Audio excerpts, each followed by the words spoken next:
Bismillahirrahmanirrahim. Assalamualaikum warahmatullahi wabarakatuh. Alhamdulillahirrahmanirrahim. Pada kesempatan kali ini di hari Selasa tanggal 12 Ramadan bertepatan dengan tanggal 5 Mei 2020, kita diberikan kesempatan untuk bisa menghadiri sebuah kajian ilmu ya. Insya Allah pada kesempatan kali ini kita akan membahas tentang menanamkan akidah dan kecintaan beribadah pada anak usia dini ya,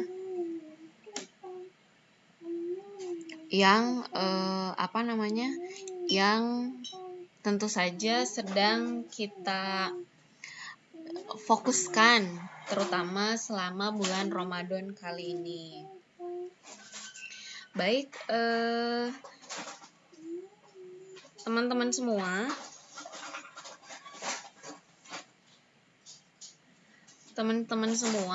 insya Allah di kesempatan siang hari yang cerah ini mudah-mudahan bisa fokus ya, sebentar aja, nanti habis itu kita bisa melanjutkan aktivitas-aktivitas kita yang lainnya ya, rutinitas selama menemani putra-putrinya saum di rumah.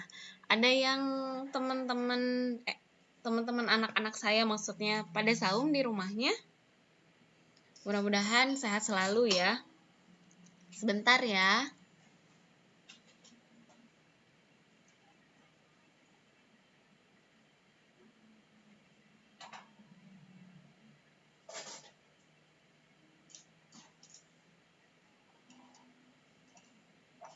Rasulullah meninggal saat bulan apa nih? Meninggalnya bulan Rabiul Awal. Oh, Rabiul Awal itu apa artinya? Kakak tahu tempe. Dilewat aja nggak tahu. Oke, jadi insya Allah teman-teman boleh siapkan catatannya ya.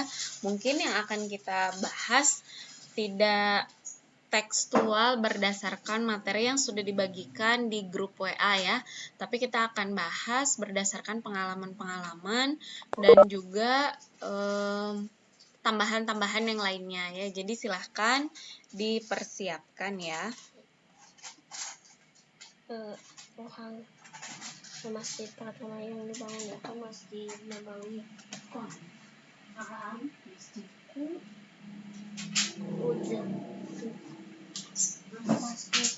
Hud. Masjid Hud. Kuba.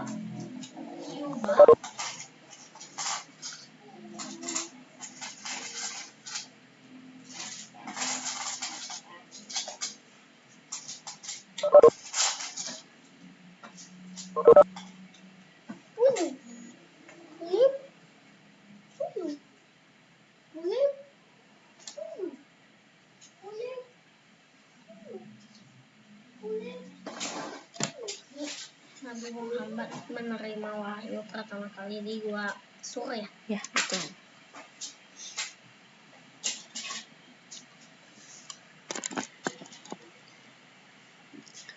Oke, baik. Kita lanjutkan ya. Nah, oke.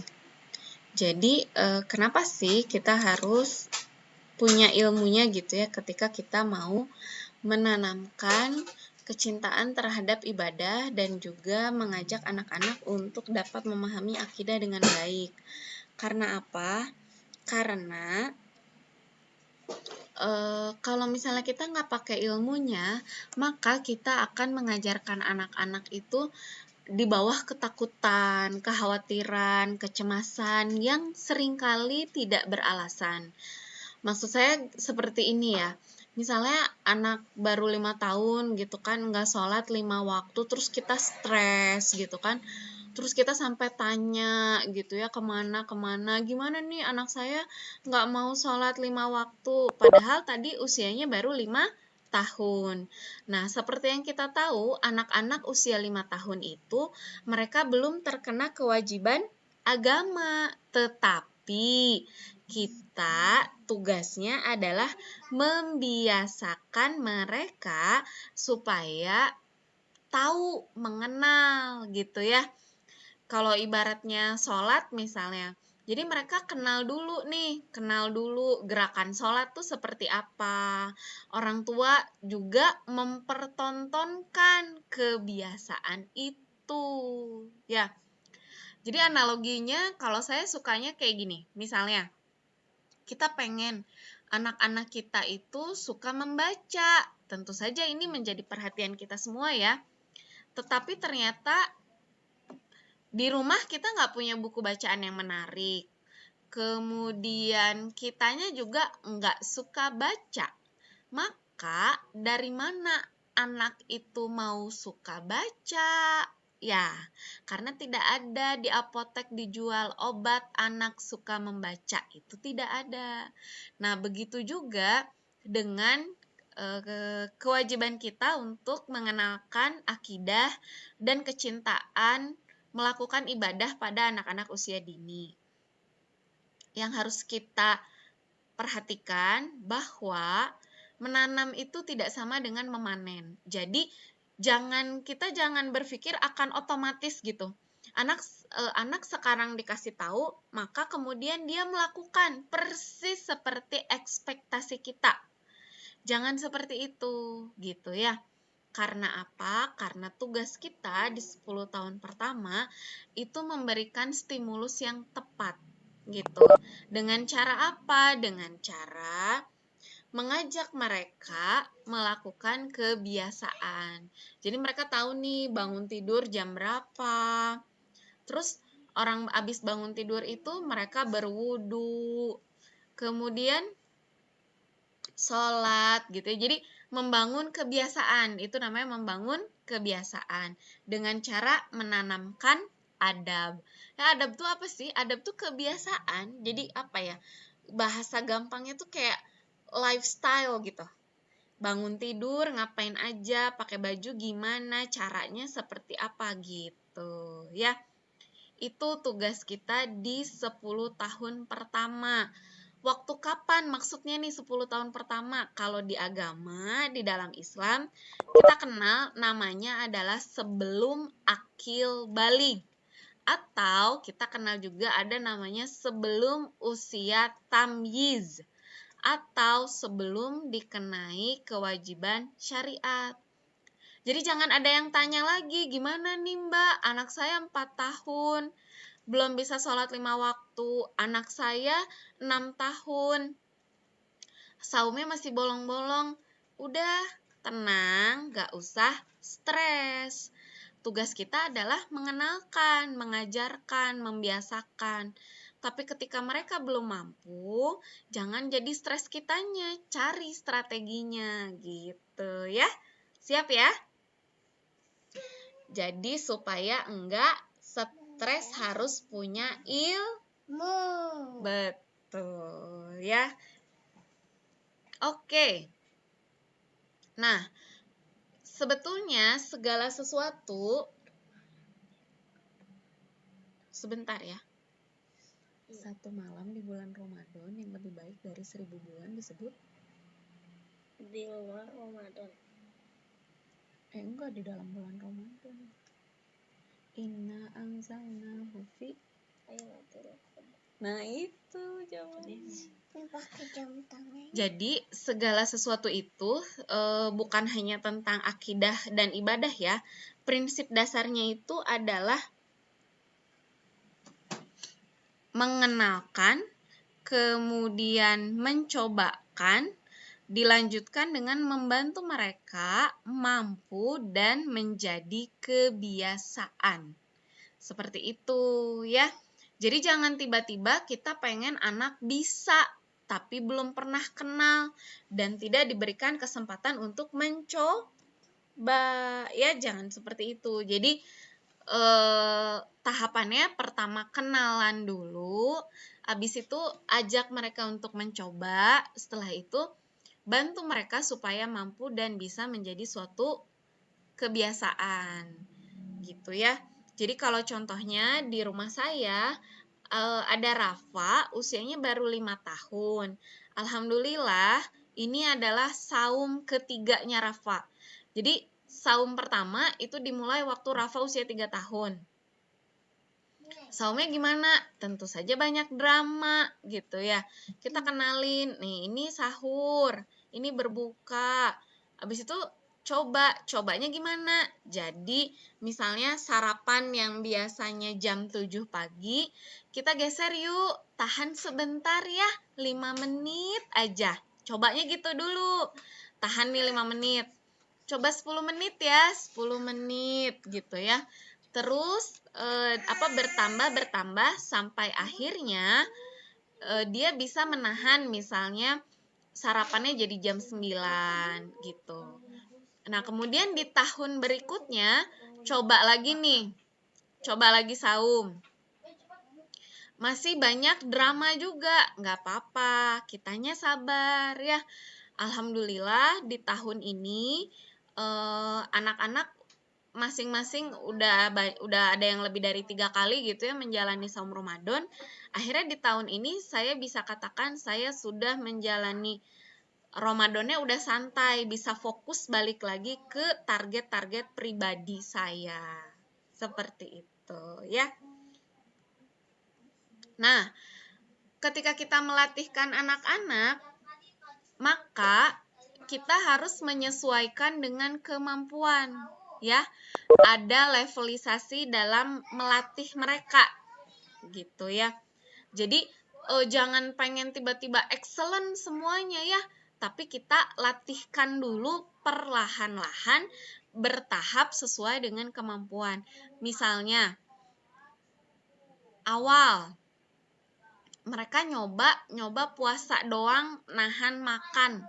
Udah ketika mereka udah bisa nahan makan, udah berarti checklist gitu kan. Itu misalnya yang saya lakukan ke Rafa, usianya 5 tahun. Nah, kemudian berikutnya, misalnya ke anak-anak yang udah terbiasa nih saum. Umar misalnya ini adalah saum keempatnya. Dia udah tamat dari 2 tahun yang lalu nih. Maka kita minta ditambah dengan apa? Bisa melakukan taraweh, misalnya gitu ya. Jadi terus nambah, evaluasi lagi, ajak ngobrol lagi anaknya gitu. Sedikit demi sedikit sampai akhirnya dia mampu melaksanakan ibadah dengan baik. Seperti itu ya. Nah, sebenarnya kenapa sih kita harus membiasakan anak-anak usia dini itu membiasakan dan mengenalkan kewajiban-kewajiban kepada anak-anak usia dini. Sebenarnya mau apa? Apa sih yang sedang kita inginkan dari mereka? Nah, kita ingin supaya tidak terjadi tuh kita mukul ketika anak usia 10 tahun karena mereka tidak mau melaksanakan sholat gitu. Karena apa? Karena anak-anak yang sudah terbiasa menjalankan kewajiban syariat sejak usia dini, maka nanti ketika usianya sudah tamyiz, mereka itu punya inisiatif sendiri. Karena di otaknya itu udah ada sambungan-sambungannya gitu. Jadi setiap Ramadan kita harus saum gitu ya. Sahur tuh aktivitasnya kayak gini. Yang namanya sholat tuh seperti ini. Begini tuh namanya nutup aurat gitu. Jadi cara kita mengenalkan anak-anak usia dini untuk punya kebiasaan baik melaksanakan kewajiban syariat itu supaya nantinya di usia 10 tahun mereka menjalani kewajiban itu dengan penuh kesadaran, punya inisiatif sendiri dan bertanggung jawab gitu ya. Karena otaknya sudah merekam itu semua. Seperti itu ya. Nah, kemudian kita bahas nih satu-satu ya dalil tentang pendidikan anak.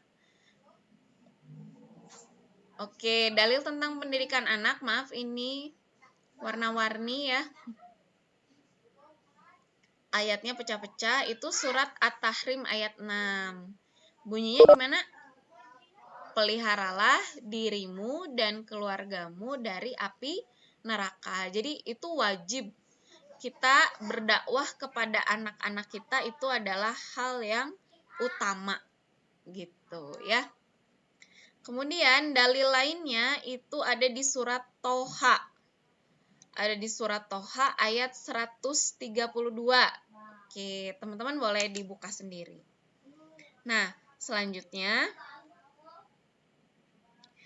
ada banyak sekali hadis yang menerangkan tentang kewajiban mendidik anak-anak. Ya, salah satunya hadis yang menjadikan acuan kita kenapa anak-anak itu harus dikenalkan dengan kewajiban syariat, yaitu kalau nanti umurnya sudah 10 tahun lalu meninggalkan sholat, maka dia harus dipukul gitu. Nah, tapi berarti kan kita jangan fokus ke berarti saya boleh menghukum. Jangan, tapi kita harus fokus gimana caranya mereka kenal supaya hukuman itu tidak terjadi gitu ya. Nah, kenapa kita kenapa kita melakukan itu semua gitu? Karena kita kan sering berdoa ya, bahkan selalu berdoa. Doa yang selalu kita baca, Robbana hablana min azwajina wa dzurriyyatina qurrata a'yun waj'alna lil muttaqina imama ya. Jadi doa minta pasangan dan keturunan yang menyejukkan hati. Menyejukkan hati itu apa sih artinya? Nggak bikin stres gitu ya, nggak pusing mikirinnya gitu. Nah, kemudian selain dari ketika kita mau ngajarin itu kita butuh ilmu, kita butuh dasar ya tentang pendidikan anak di dalam Islam. Yang berikutnya yang harus kita tahu, yang harus kita pelajari adalah ilmu tentang tahapan tumbuh kembang anak. Kenapa ini penting? Supaya ketika kita mengajari anak-anak, itu tadi ya, tidak mengedepankan kekhawatiran, kecemasan, ketakutan gitu ya, tapi kita berpikiran positif gitu ya, karena sedang mengusahakan sesuatu yang positif gitu. Nah, berikutnya ini di dalam Islam, fase tumbuh kembang anak itu dibagi menjadi tahapan-tahapan pendek ya, yang dibaginya itu per 7 tahun. Nah, tapi di sini sama saya berikan lebih detail lagi. Jadi kalau teman-teman biasanya mungkin di Instagram saya lihat juga ya, ada fase tumbuh kembang anak dalam Islam itu dibaginya per 7 tahun. Maka pada kesempatan kali ini saya memberikannya lebih lengkap lagi gitu ya. Pertama itu ada fase tufulah. Fase tufulah kalau dalam psikologi itu disebut fase sensori motor. Jadi fokus kita itu untuk memberikan eksplorasi ke mereka gitu. Jadi menguatkan peran dari semua panca indera untuk merekam suatu pesan. Nah, makanya kenapa ketika kita belajar, yang paling efektif di fase 0 sampai 7 itu adalah dengan melibatkan seluruh panca inderanya. Gitu, bukan dengan cara ceramah, dinasehatin, dikasih tahu, bukan, tapi lebih kepada mereka ikut melakukan gitu. Kemudian di usia 7 tahun mulai kita kenalkan dengan kesadaran sebagai makhluk, bahwa mereka adalah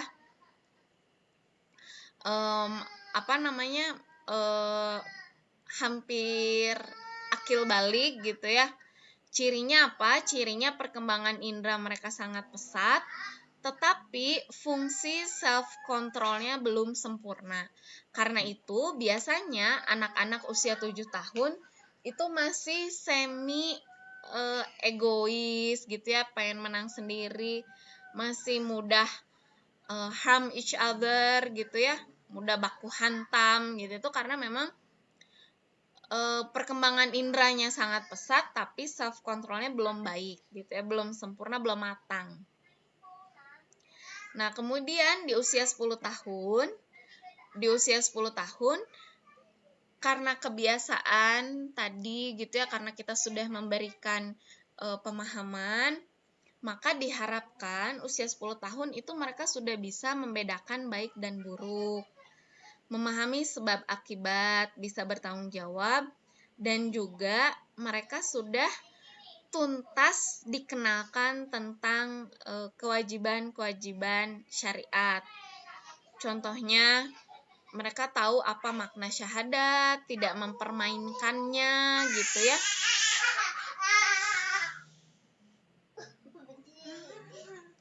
Kemudian yang berikutnya mereka tahu bagaimana cara melaksanakan sholat yang baik, tahu gerakannya, kemudian tahu juga aturannya gitu ya. Tuntas juga diajarkan cara bacaan sholatnya. Tolonglah Rafa, kakak.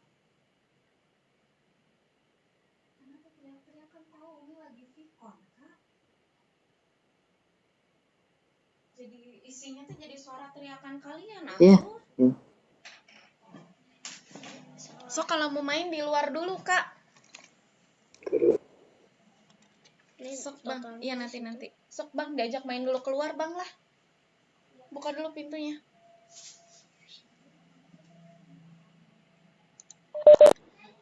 Nah, berikutnya di usia 10-14 tahun itu kalau di sekolah itu masuknya tuh jenjang atas gitu ya. Cirinya apa?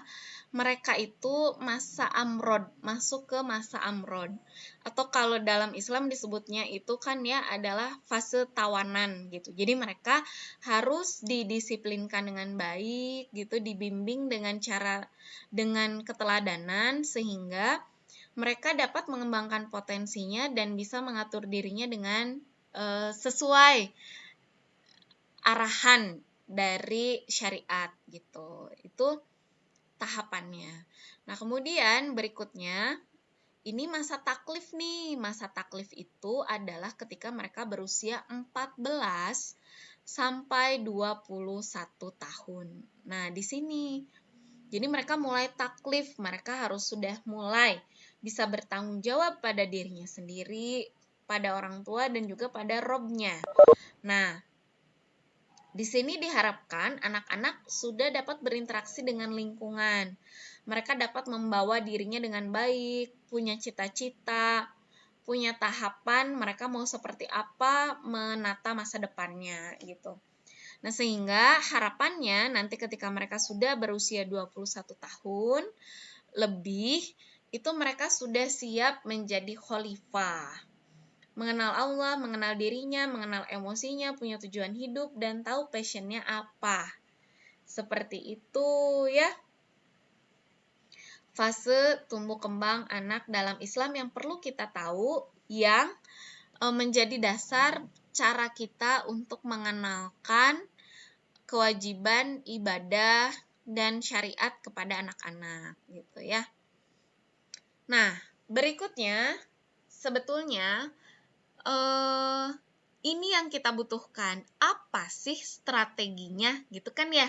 Gimana sih caranya? Teknisnya tuh seperti apa gitu. Karena kalau misalnya kayak dalil, kemudian apa tuh? Hadis gitu tuh kita pasti sudah tahu, tapi terus caranya gimana? Nah, ini ya cara-caranya. Yang pertama, kalau pada anak-anak usia dini, caranya adalah kita berikan latihan dan pembiasaan sesuai tahap tumbuh kembang mereka. Jadi misalnya tadi ya, bayi-bayi dibawa sholat sambil digendong. Mohon maaf, saya tuh paling gak suka kalau ada ibu-ibu menunda-nunda sholat dengan alasan saya punya bayi. Yang punya bayi bukan cuma kita loh. Banyak banget ibu-ibu di luar sana punya bayi. Dan justru itu adalah saat yang paling baik gitu ya. Bagaimana kita mengenalkan sholat itu nggak apa-apa dari mereka bayi gitu, dibawa aja sholat gitu ya. Kemudian nanti agak besar kita berikan alat-alat sholat supaya mereka bisa mengikuti kita sholat. Tapi main-main, ya memang mereka main-main ya, karena mereka belum tahu kan, dan belum sampai juga akalnya, kekuasaannya untuk mengatur diri mereka dengan baik gitu. Kita aja orang dewasa kadang-kadang masih susah ya untuk mengatur diri, apalagi mereka yang masih baru hidupnya gitu ya. Nah, selanjutnya cara kita untuk mengenalkan kewajiban syariat kepada anak-anak itu adalah dengan memasuki dunia anak. Jadi misalnya main-main, yuk kita main sholat, main jadi imam, main apa gitu. Kalau misalnya di Sahabat Anak Indonesia, kita ada flashcardnya.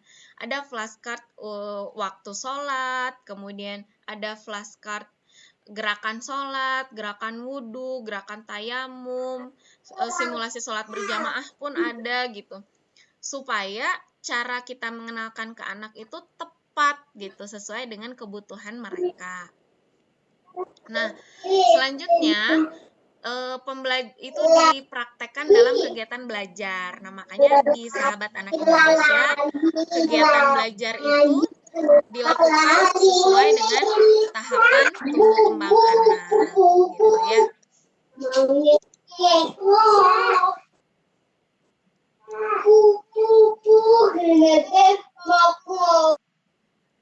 Nah, selanjutnya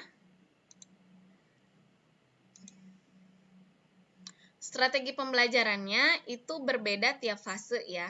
Jadi untuk anak-anak 0 sampai 2 itu latihannya melalui aktivitas motorik gitu. Jadi diajak serta aja. Kemudian anak-anak 2 sampai 4 itu ditunjukkan contohnya.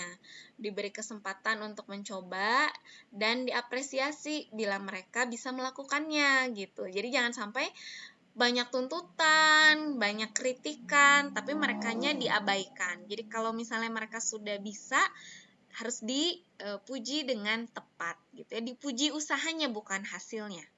Jadi misalnya, oh Masya Allah kakak sudah mau berusaha sholat tepat waktu gitu.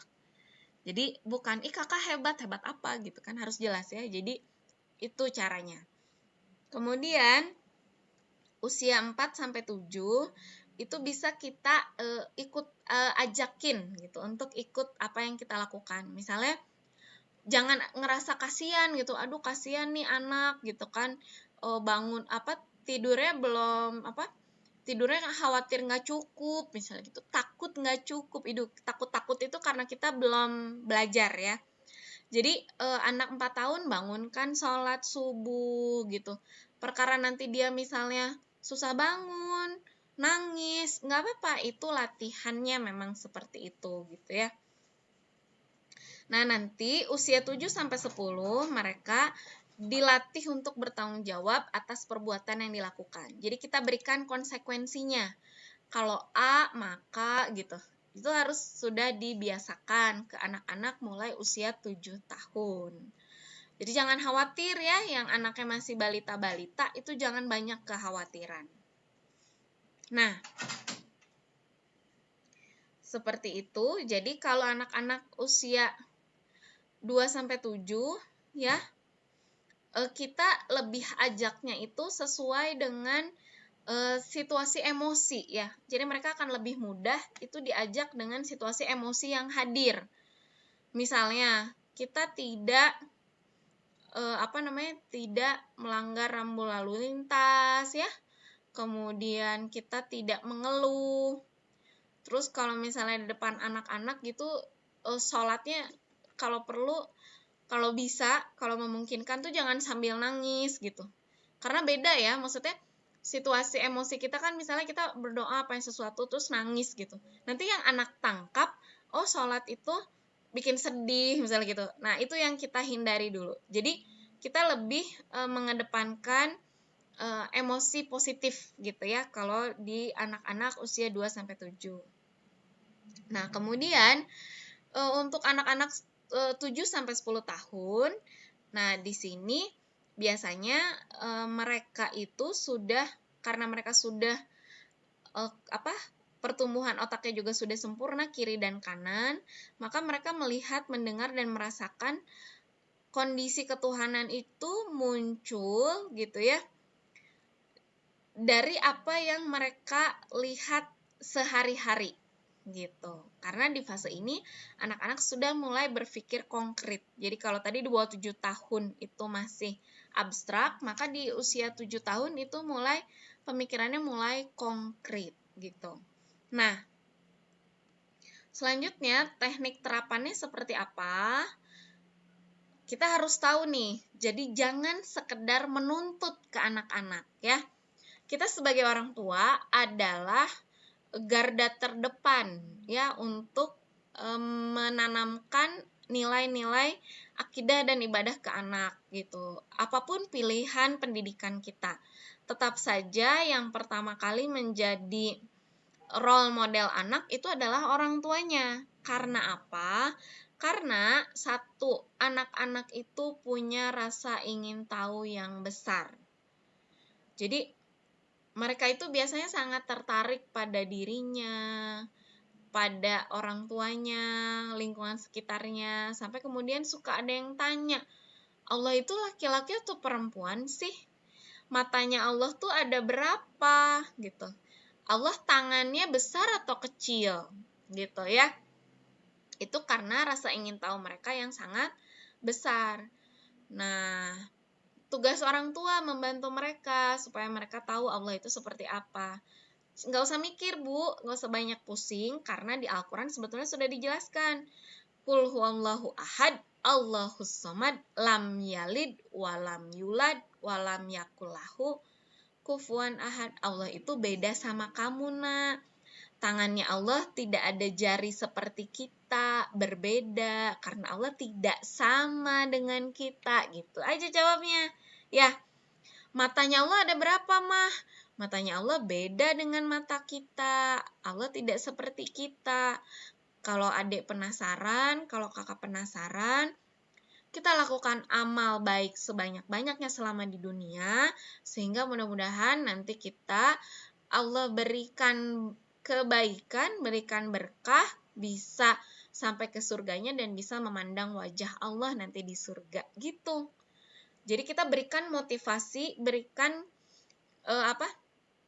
motivasi yang positif gitu, supaya ketika mereka menginginkan, mereka ingin sekali bertemu dengan Allah, hayu gitu, kasih tahu sama caranya gitu ya. Kemudian yang kedua, kita harus tahu bahwa anak-anak itu adalah peniru ulung, seperti yang tadi saya bilang. Kita pengen anak-anak rajin baca, tapi kitanya sendiri tidak suka membaca, terus kita pengennya gimana gitu ya. Karena mereka itu adalah seorang peniru ulung. Jadi kalau kita pengen anak-anak rajin baca, mulai dari kita sendiri suka membaca ya, jangan baca WA gitu ya, tapi baca buku.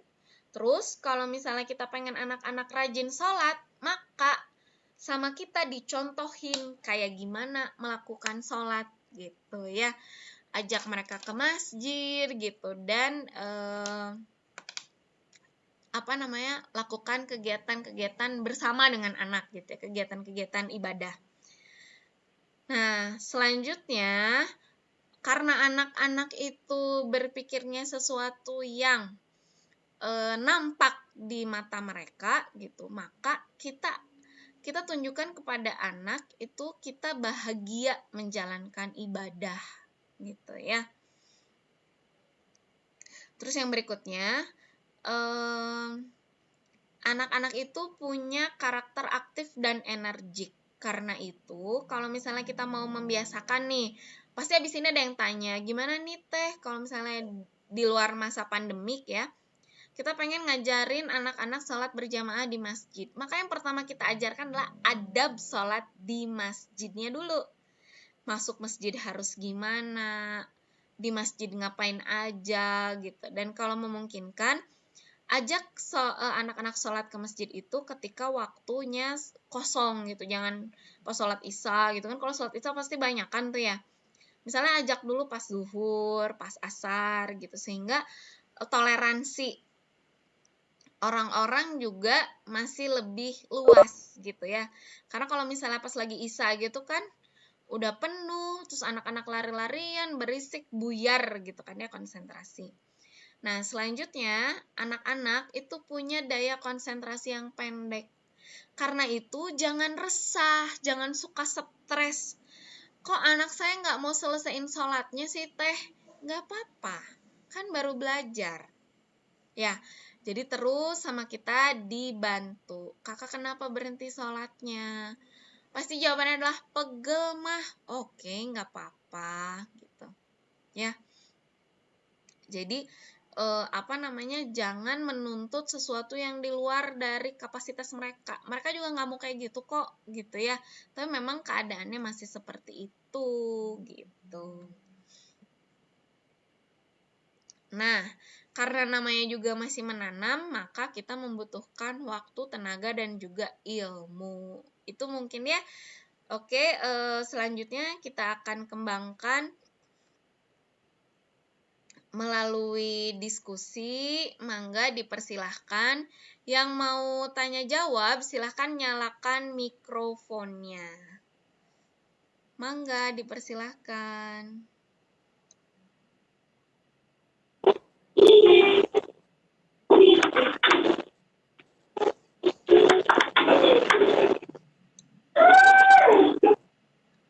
Oke, silahkan yang mau bertanya. Boleh langsung nyalakan mikrofonnya ya.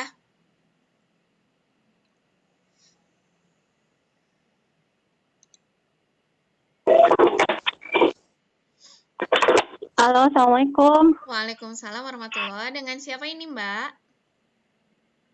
Dengan Nurjana, Teh. Oke, Mbak Nurjana, silakan apa yang bisa saya bantu? Anak saya kan umur 5, baru belajar saum insya Allah, jadi agak separuh-separuh. Jadi tiap azan masih buka puasa, masih minta kayak minum gitu kan. Lalu kakak saya bilang kalau mau ngajarin anak puasa itu nanti aja, tunggu emang udah waktunya. Kalau mau puasa penuh sekalian, katanya ada ustadz yang bilang begitu. Nggak ada tuh namanya yang puasa setengah hari gitu.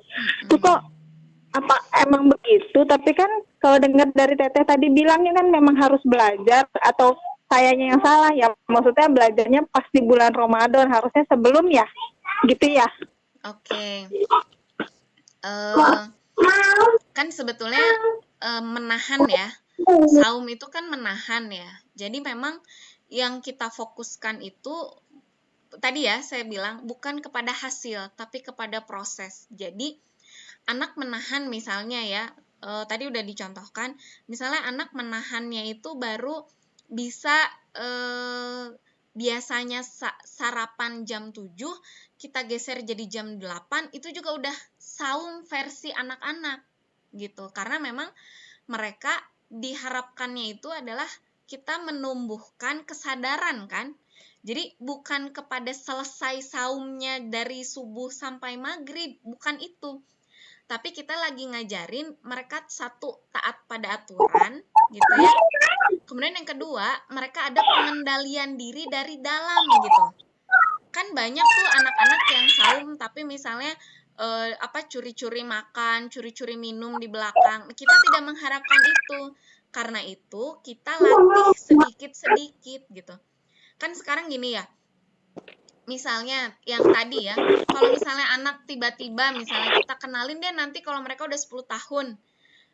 Cara ini tuh akan diulang loh, tapi mereka umurnya udah 10 tahun, kebayang nggak Mbak? Jadi mereka 10 tahun tapi mereka ngerengek, mereka akan merengek gitu. Mau minum, mau makan, itu pasti akan kayak gitu. Karena belum tahu kan, mereka nggak tahu apa ya, ibaratnya kalau kita jalan tuh ya, nggak tahu rute gitu. Tapi kalau misalnya kita udah kenalkan dari sebelumnya, ibaratnya tuh mereka jadi tahu rute. Oh, kalau yang namanya saum itu kita tahan ya, makan misalnya biasanya jam 7 kita tahan jadi jam 8 misalnya gitu. Apalagi kalau anak ikut sahur berarti dari sahur sampai jam 8 itu kan udah lumayan berapa jam tuh. Ya, sedikit demi sedikit. Jadi itu dikembalikan lagi kepada Bunda Nurjana ya.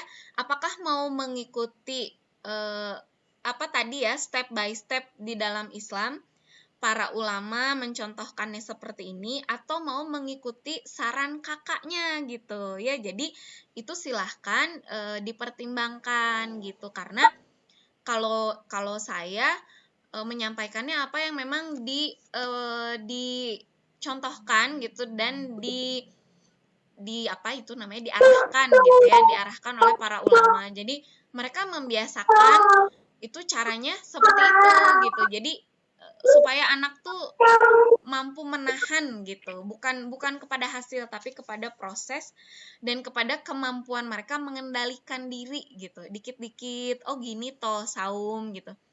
Karena kalau nggak sekarang pun nanti mereka akan melakukan hal yang sama gitu, akan nggak kuat, akan ngerengek, itu pasti bakal sama kalau nggak pernah tahu ya kan. Iya. Berarti memang harus sebelumnya ya. Jadi ini ibaratnya mendadak, kaget-kagetan, terus jadi kepaksa gitu ya Teh ya? Ya nggak juga sih Mbak, nggak apa-apa. Kan maksudnya ibaratnya gini, kan ini baru 5 tahun juga umurnya. Terus belum masuk akil balik. Jatuhnya anak nggak wajib sebetulnya. Jadi ketika mereka latihan, ya nggak apa-apa. Nggak harus misalnya kita ajak saum sunnah juga nggak harus. Nggak apa-apa. Ini Ramadan pertama mereka, kita percayakan mereka untuk mencoba. Kalaulah hasilnya belum sempurna, nggak apa-apa, karena memang belum wajib, gitu ya. Iya, jazakumullah khair Teh. Iya, jadi nggak usah takut ya, nggak apa-apa. Ini udah bagus kok, udah sempurna bagi dia yang baru 5 tahun ya. Tetap semangat ya. Iya. Oke. Amin insyaallah. Iya, siap. Oke, bagus. Ya, silakan. Yang lain mungkin kalau ada yang mau diskusi lagi, silakan dinyalakan mikrofonnya. Halo. Iya. Halo. Halo, assalamualaikum. Halo, Mbak. Waalaikumsalam warahmatullahi. Waalaikumsalam. Iya. Ya, ini dengan Tias, Iya, Mbak ibunya Tias. Ehsan. Ada yang bisa saya bantu, silakan. Bu Dia, ini Ehsan ini udah, Ihsan kan 5 tahun 8 bulan. Dia ini udah tegas gitu. Maksudnya saya ajakin gitu tetap, Ihsan nggak mau puasa gitu. Nah itu saya tetap ajakin atau saya tunda aja tahun depan ya ajakin lagi gitu. Takutnya dia kayak overwhelmed gitu loh. Saya jadinya kayak kasih kesan yang buruk buat dia tentang puasa ini. Mungkin gimana Mbak? Betul. Bu Dia gimana nih? Oke. Pertama, apa ya? Saya nggak suka kalau anak yang punya teguh pendirian kita bilang keras kepala ya. Jadi anak-anak yang model gini tuh mereka bukan keras kepala, tapi berarti mereka punya prinsip sendiri, punya standar sendiri gitu. Bisa dibilang tuh kayak apa? Berpikir kritisnya mungkin lebih cepat dari usianya gitu. Dan itu bagus gitu ya. Nah, cuman berarti untuk anak-anak yang seperti ini kita harus lebih banyak diskusi gitu ya. Jadi misalnya ayah bunda tuh menceritakan pengalaman saum yang menyenangkan gitu. Jadi Kak, bunda tuh ya dulu pertama kali saum itu waktu umur berapa ya gitu. Jadi kita kayak apa ya? Jadi kayak brainstorming gitu sama dia. Jadi memposisikan tadi tuh yang kedua, kita masuk ke dunia mereka. Jadi dulu tuh bunda pertama kali saum tuh usia sekian. Apa sih apa diceritakan yang menyenangkannya tuh apa, dapat apa, ternyata enak ya saum itu kayak gini. Jadi supaya imajinasi anak tuh berkembang gitu. Oh ternyata saum itu bukan hanya nggak enaknya dalam tanda kutip ya, nggak bisa makan dan minum, tapi ternyata Allah kasih berkah, Allah akan angkat penyakit-penyakit dari tubuh kita, misalnya gitu ya. Apalah yang kita lihat itu bisa menarik perhatian anak gitu, Bun. Gitu ya. Iya. Oke. Baik. Iya Jadi sih. nanti Sebenarnya saya kan juga lagi ngelatih kakaknya yang 7 tahun. Saya sih cuma dapat yang nanti itu kalau puasa, Nak, pas buka puasa tuh rasanya nikmat banget. Udah gitu-gitu aja, tapi dia itu kayak nggak percaya. Ya dia udah pernah nyoba gitu kan, tapi dia nggak tahan lapar, nggak tahan hausnya gitu. Jadi saya mesti mikir lagi ya Mbak Dia ya, yang menyenangkan apa tentang puasa gitu ya. Iya, terus juga Terus kalau hadiah gimana Mbak Dia? Mbak Dia setuju nggak hadiah gitu? Oke. Soalnya dulu saya waktu kecil puasa juga 7 tahun itu masih puasa beduk gitu kalau nggak salah, puasa duhur. 7 tahun. Jadi mau bilang ke dia, mau ngajakin dia umur 5 ini juga yang yalah dulu aku juga umur 5 belum puasa gitu. Ya, maksudnya gini ya, kita membiasakan anak itu ya tentu harus lebih baik dari kita kan ya, gitu. Jadi kalau ditanya masa lalu, ya saya juga lebih parah malah. Karena dulu memang paradigma parenting orang tua kita sama kita kan jauh berbeda gitu. Nah, karena itu memang standarnya tuh kita nggak bisa pakai standar.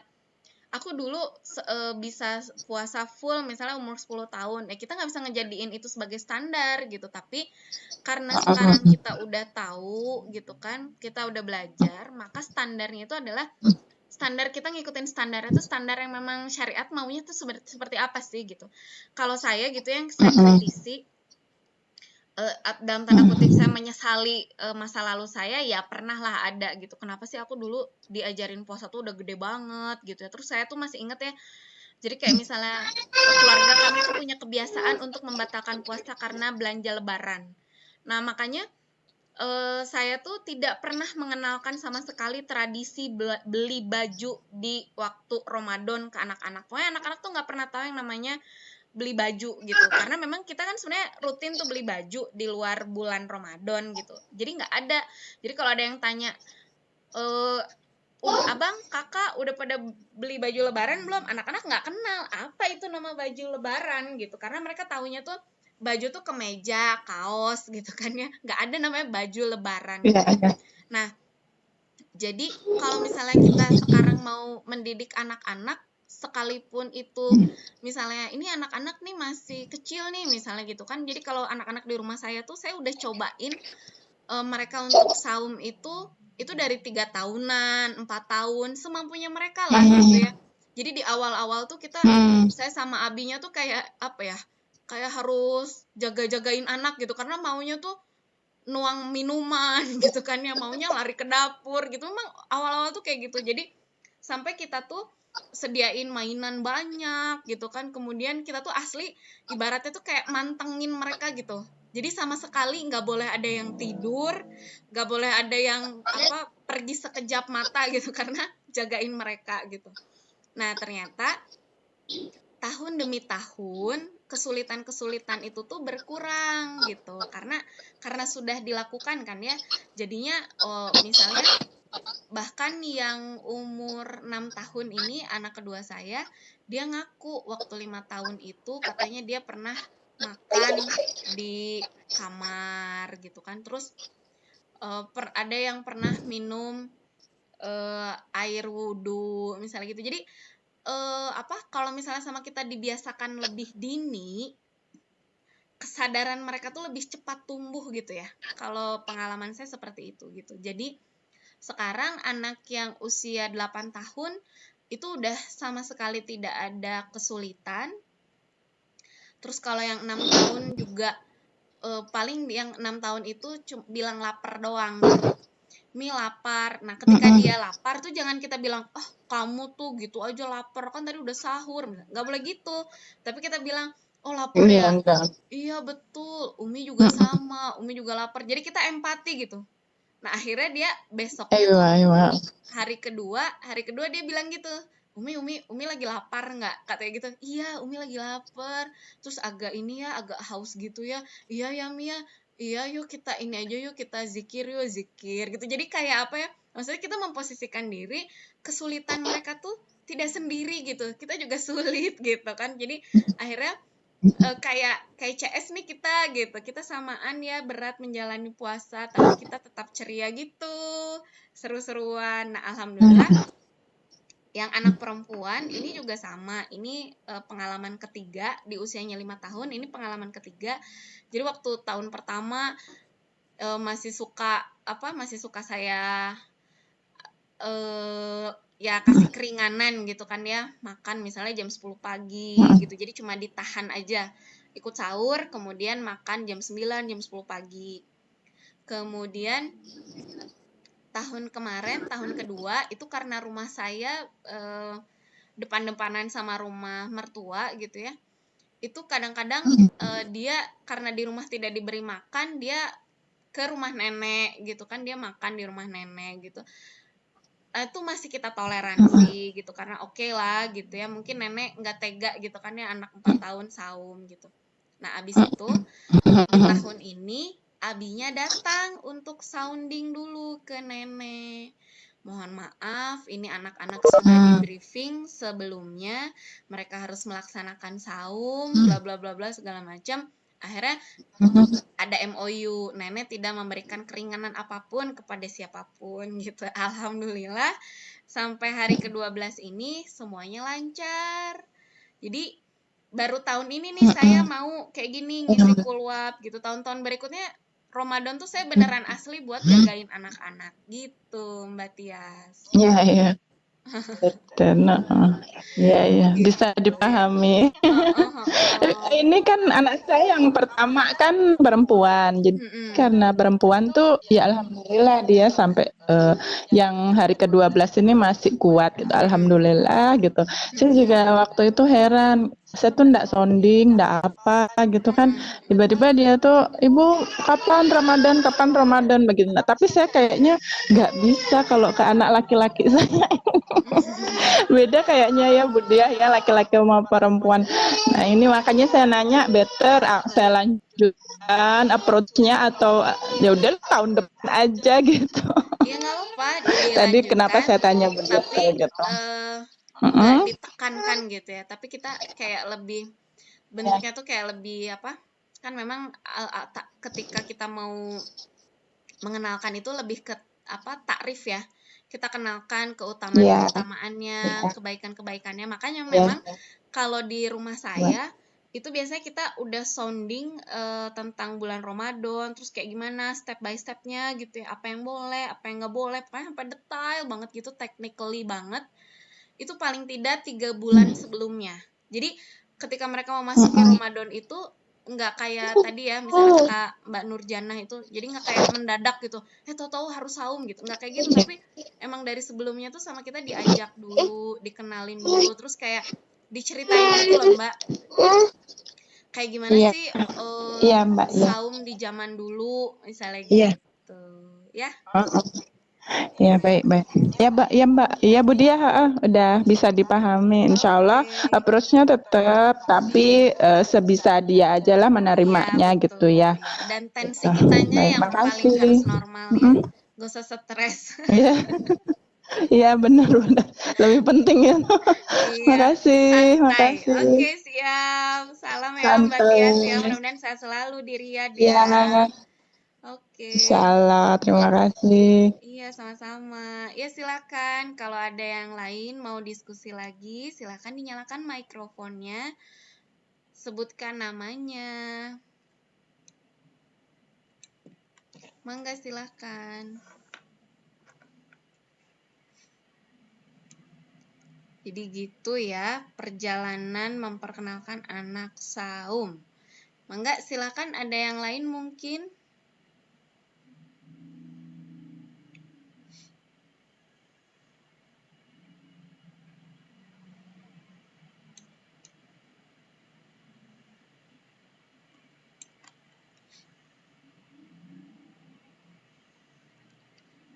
Mbak Suci Ramdina ya, mikrofonnya nyala, silahkan Mbak Suci, barangkali ada yang mau didiskusikan.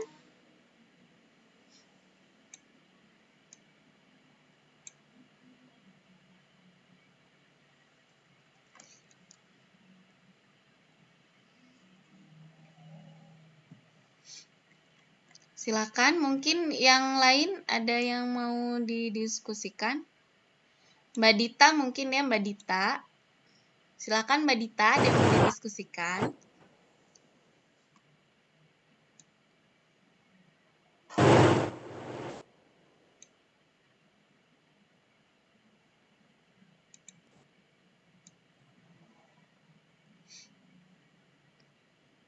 Halo, Assalamualaikum. Waalaikumsalam warahmatullahi wabarakatuh.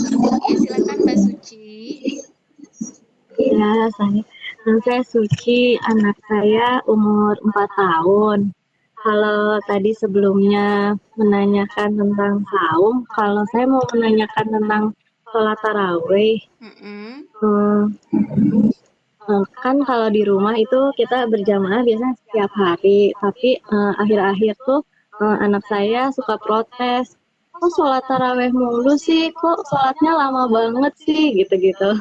Itu gimana ya cara untuk biar dia tetap mau nggak protes-protes gitu? Oke. Jadi yang pertama, karena kan sholat tarawih beda ya sama sholat biasa, kan memang agak lama ya. Oke, jadi itu aja sih yang mau ditanyain. Oke, siap Mbak Suci. Jadi gini, yang pertama adalah kita tahu dulu, dan kita boleh kasih tahu ke anak juga bahwa sholat tarawih itu satu adalah sunnah. Meskipun di bulan Ramadan itu sangat dianjurkan. Itu dulu ya, itu ditanaminnya ke kita dulu, itu yang pertama. Terus yang kedua, sholat tarawih itu boleh 2 rakaat gitu kan ya, sampai maksimalnya tuh ada sebagian yang mengatakan 23, ada yang sebagian mengatakan 11 rakaat. Nah, kita minta anak untuk melakukan sholat tarawih semampunya dulu gitu, karena kan sebenarnya mereka juga baru tahap latihan ya. Jadi kita harus menjaga supaya mereka tuh mengenang, menyimpan memori tentang semua aktivitas ibadah itu adalah positif gitu. Jadi misalnya, tarawih itu misalnya kan 11 rakaat nih, 11 rakaat lumayan lah ya kalau bacaannya surat pendek pun bisa berpuluh-puluh menit kan ya gitu. Nah, karena itu misalnya diminta aja dari awal, kita tetap sholat tarawih ya semampu kamu aja. Misalnya anaknya mampu 2 rakaat, nggak apa-apa gitu. Terus anaknya mampunya 4 rakaat gitu, abis itu dia tidur nggak apa-apa gitu. Nah, tapi kalau misalnya nggak bisa sama sekali nih, misalnya gitu ya, nah barulah sama kita diminta gitu, dikasih tahu. Kalau misalnya udah ngantuk banget nih, nggak kuat, misalnya abis isya ngantuk, nah besoknya kalau yang bangunnya cepet gitu kan, sebelum sahur sholat dulu yuk nak, sholat tarawih misalnya gitu. Kenapa sih mah, kan nanti dia akan nanya gitu ya, kenapa sih kita harus tarawih terus gitu? Karena kalau sholat tarawih itu banyak sekali kebaikannya gitu. Jadi sama pada intinya kita menceritakan kebaikan gitu ya. Jadi kayak kayak apa sih yang akan didapat sama dia gitu kalau dia melakukan itu gitu. Jadi jangan sampai kan kita mah dulu memang nggak tahu ya, saya maksudnya kadang-kadang melakukan ibadah tuh nggak pernah tahu ini tuh sebenarnya buat apa sih gitu. Nah, karena itu kita harus lebih banyak ngerasain apa yang kita rasain aja lah gitu. Kalau sholat tuh apa sih yang dirasainnya gitu. Jadi jangan tekstual dari buku misalnya gitu ya, atau dari dalil gitu, tapi emang yang kita rasain aja. Oh kan kita banyakin sholat, kita tilawah, kita apa segala macam itu supaya kita ngerasain berkahnya ibadah di bulan ini, lapangnya, nyamannya, tenangnya, kayak gitu-gitulah. Jadi kayak bunda tuh jadi seneng, jadi apa gitu. Jadi akhirnya anak tuh kayak menyimpan gitu, oh gitu ya kalau sholat gitu. Gak apa-apa, tenang aja, dikit-dikit gak apa-apa gitu ya. Yang penting dia kenal dulu, oh gini loh sholat gitu. Kayak gitu ya Mbak Suci ya. Iya Mbak, dicoba lagi nanti. Oke, siap. Terima kasih. Ya, terima kasih ya, sama-sama. Mudah-mudahan sehat selalu Mbak Suci. Ya, amin. Ya, tetap semangat ya. Oke, Ya. iya siap. Oke, silahkan teman-teman yang lain. Mungkin kalau ada yang mau didiskusikan kembali, silahkan dinyalakan mikrofonnya, sebutkan namanya.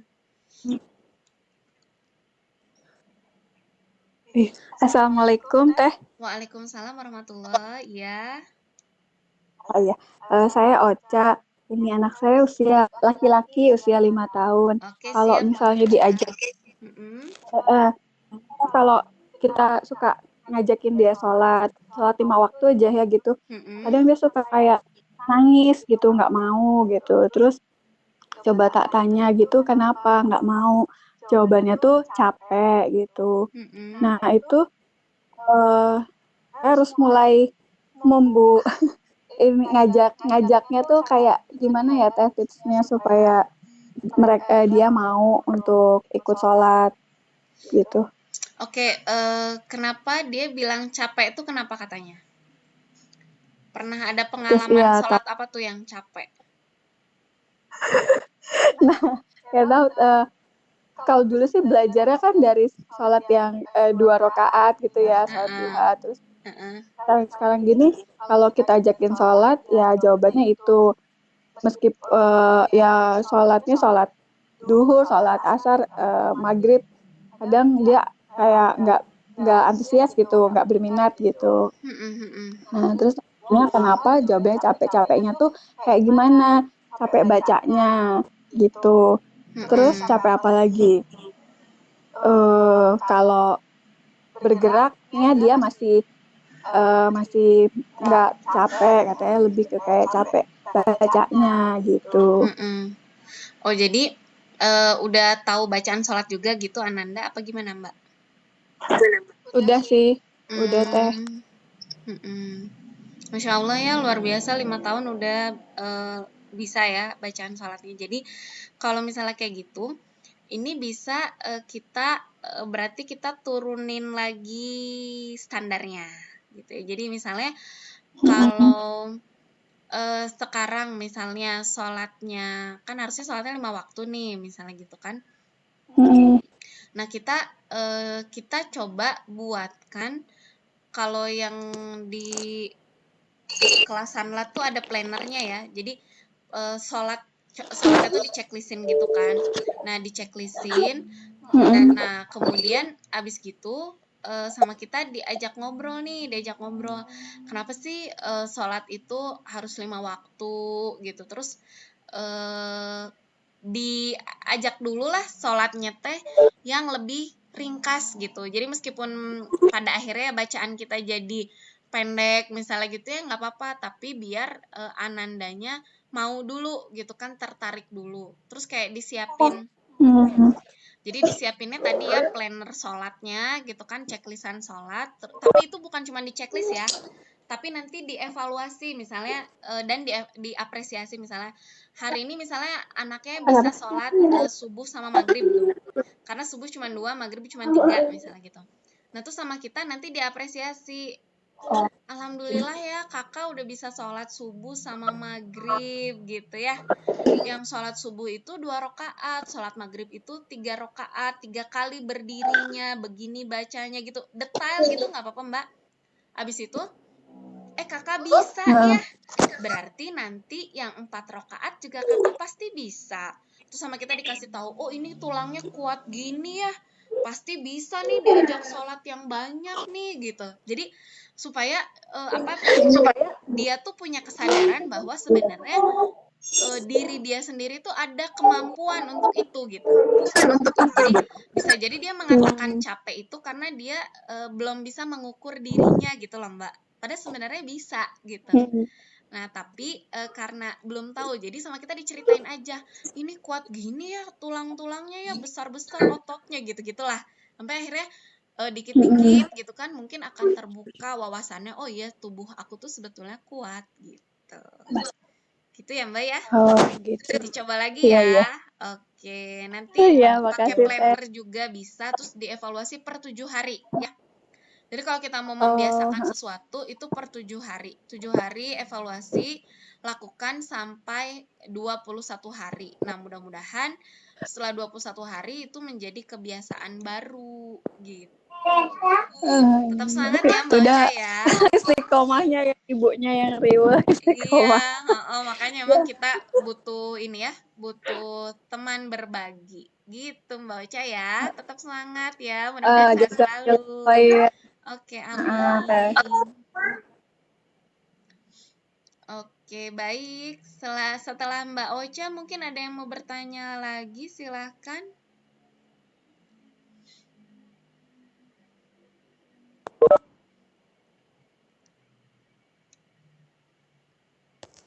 Punten, saya mau nyimpen dulu anak ya. Mangga, silahkan. Ini Rafanya bobo.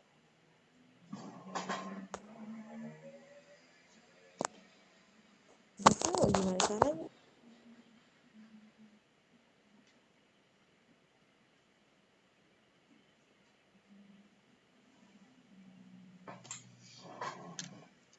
Mangga, silahkan. Ada yang mau berdiskusi lagi dengan kita siang hari ini?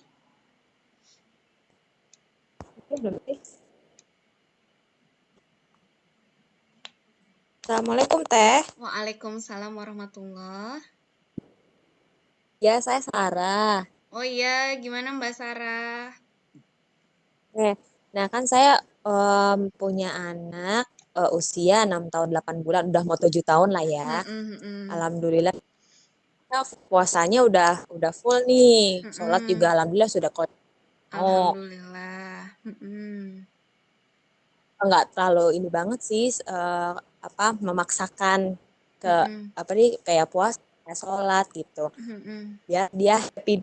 Yang ingin saya tanyakan, gimana masalah pemberian hadiah nih Teh? Soalnya kan kalau saya bukan yang suka ngasih hadiah nih. Kalau misalnya kamu kalau puasanya full nanti dapat uang nih, uang lebaran. Soalnya kan di tradisi suami ini suka ada uang lebaran nih Teh. Gimana menanam anak supaya dia tuh puasanya full itu bukan karena ingin mendapatkan sesuatu Teh. Tuh. Oke. Itu Teh. Oke, siap. Jadi kalau misalnya tentang pemberian hadiah ya, sebetulnya pemberian hadiah itu pada dasarnya boleh bahkan dianjurkan. Kenapa? Karena sebagai salah satu bentuk apresiasi gitu. Nah, itu kadang-kadang menjadi ininya mereka ya, jadi kayak motivasi gitu buat anak-anak. Nah, tapi kalau misalnya memang kan ini anaknya juga sebetulnya kalau secara kematangan emosi juga kan belum ya, masih di bawah 7 tahun gitu. Kemudian perkara uang, masalah uang kan juga kalau secara Islam mah nggak boleh ya anak di bawah 7 tahun pegang uang, apalagi nilainya cukup besar gitu. Nah, untuk dalam tanda kutip meluruskan tradisi yang memang sudah terjadi di keluarga, itu gimana caranya? Caranya disounding di rumah gitu. Jadi kalau bahasa psikologinya itu di reframing.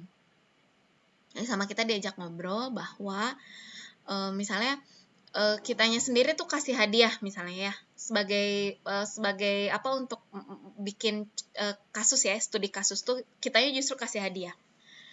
Nanti misalnya kita kasih hadiahnya katakanlah misalnya mobil-mobilan kecil sederhana yang murah gitu. Terus kita bilang sama anak-anak, ini nak ada hadiah dari ayah bunda karena usaha kamu bisa saum sampai 30 hari misalnya kayak gitu. Habis itu kita bilang, tapi kasih sayang Allah itu buat kamu jauh lebih banyak daripada ini. Jauh lebih besar, jauh lebih bagus. Kayak apa contohnya? Kamu dikasih kesehatan, kamu dikasih mata yang bisa melihat, dikasih telinga bisa mendengar, segala macam itu disampaikan nikmat-nikmat dari Allah.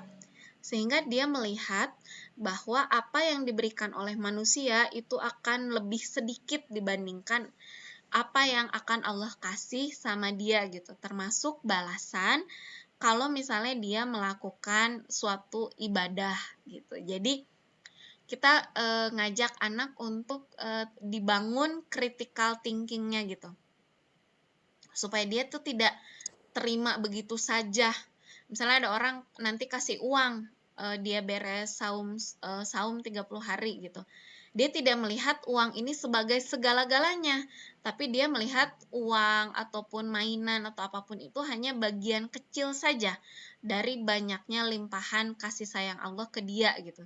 Jadi kita kasih tahu juga, ini ada hadiah dari ayah bunda, itu adalah bagian dari kasih sayang Allah kepada kamu melalui ayah bunda gitu. Jadi dibangun kesadarannya itu dengan cara memang kita diskusi sama anak-anak. Nanti kalau misalnya dikasih uang juga, minta dititip ke ayah bunda, kemudian dikasih tahu sama ayah bunda misalnya ini uang tuh akan lebih bermanfaat kalau gimana misalnya gitu.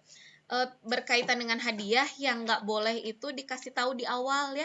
Jadi sebaiknya hadiah itu jangan dijadikan tujuan memang gitu. Jadi jangan bilang misalnya kamu saum ya nanti kamu dikasih hadiah, nggak boleh kayak gitu. Tapi dia saum-saum aja, nanti hadiahnya memang surprise aja gitu sebagai tanda apresiasi kita atas usahanya. Kayak gitu mungkin ya Mbak Sarah ya.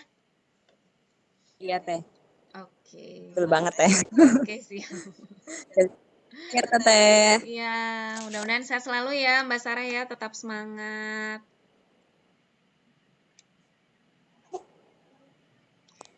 Oke, karena kebersamaan kita sudah lewat 1 jam, saya yakin teman-teman semua juga punya aktivitas lain yang harus ditunaikan.